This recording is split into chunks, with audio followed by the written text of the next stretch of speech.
And it was my turn to do chores, go out in the barn, milk the cows. And Dad said, honey, before we go out in the barn, there's something I need to tell you.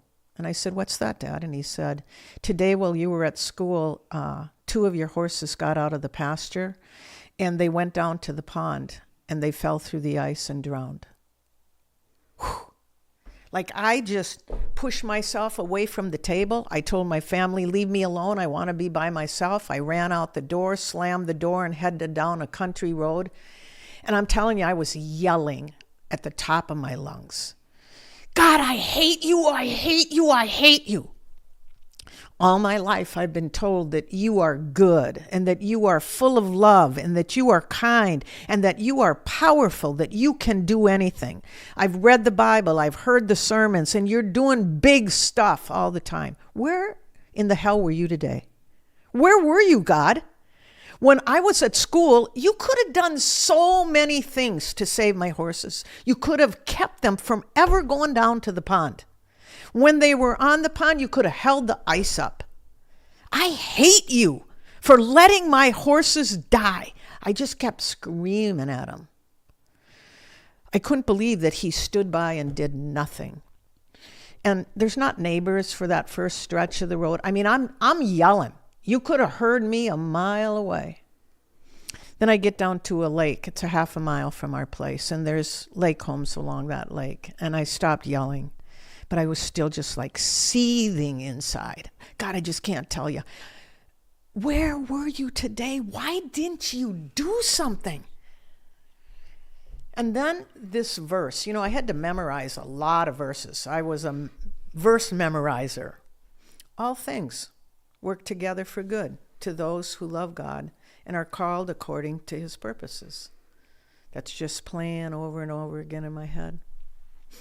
I said, God, I probably haven't done the best job, but I have tried so hard to love you with all my heart, soul, mind, and strength. I've tried, but I haven't felt your presence. I just feel like I haven't connected with you. And I'm telling you, God, I'll give you 30 days.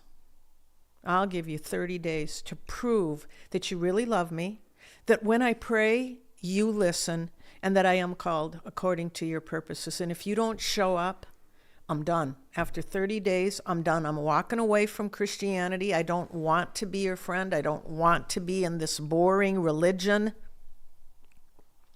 And I'm going home. So I turned around, walked back home with God having a 30-day notice from an 8th grader. I'm sure he was really scared. About 2 weeks later, a guy from our little hometown, it was under 1,000 people. He's the bar owner, owned the best drinking establishment in town. He comes out to our farm. We hadn't had anything to do with him. Never entered the doors of a bar. I'm a good Baptist girl, right? We're not touching that one. Yeah. So I never entered the doors of a bar. And so here this guy is coming, and I knew him because our town's so small, you know everybody, right? Mr. Dingman. So he talks to my dad first, and he says, where's Diane? Don't you have a daughter in 8th grade? Yeah. He said, I'll go get her. Guy wanted to talk to me. He said, I don't want to talk to you, Mr. Brask. I want to talk to your daughter. So he said, I really like that pony that you have. We had about 6 horses then. One was out in the pasture. I'd like to know if you'd sell her to me. And I said, no, Mr. Dingman, I won't. I just lost 2 horses, and she's not for sale. 2 of my horses drowned, and I have no desire to sell her. Okay, are you sure? I'm sure.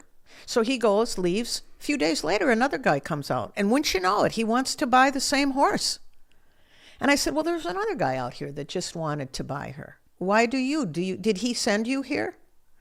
And then he confessed. Yeah, he did. This guy was more like a Santa Claus kind of guy. The other one was like a cow dealer. And so I said, no, go back to Mr. Dingman and tell her she's not for sale. Mr. Dingman comes back out to the farm. Okay, Diane, I want to talk to you again. You know where I live. You know the horses I have. He said, I have a 2-year-old Morgan filly that's just about ready to be started to be trained.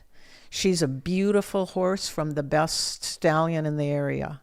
But She was my daughter's. Do you know what happened to my daughter? And I said, yes. I'm sorry, Mr. Dingman. Your daughter was killed in a car accident. And he said, yes, she was. This was her horse. I've been thinking about it since I talked to you, and I would like to trade you Roberta's horse for your pony. I was shocked. I said, your horse is worth at least $2,000. We bought my pony at a sales barn for $32. She's nothing. She's just mine. And you're telling me you trade a $32 pony for a $2,000 spirited, gorgeous filly out of that stallion in our area? And he said, yeah, I would. But there's 2 strings attached. And I said, I figured there was. My dad always says if something sounds too good to be true, it's because it is. What are the 2 strings? 1, this deal is only for you. I would never do this with anybody else. If my horse, Roberta's horse, is too much for you to handle, I will buy her back from you for what horses of her quality are worth. And I said, so you're telling me that if I can't train her, that you'll pay me $2,000 to get back a horse you gave me? And he said, yeah, that's right. The other string is, I know how much you love your pony. You know where I live. You can come and see your pony anytime. You can ride her. It doesn't matter if I'm home. Just go out and take her out of the barn and go riding. You can even take her to the fair.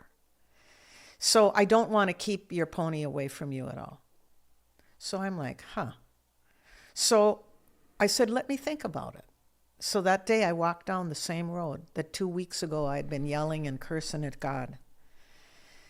And I said, wow, God, this is really quite a deal. I've never heard of anything like this.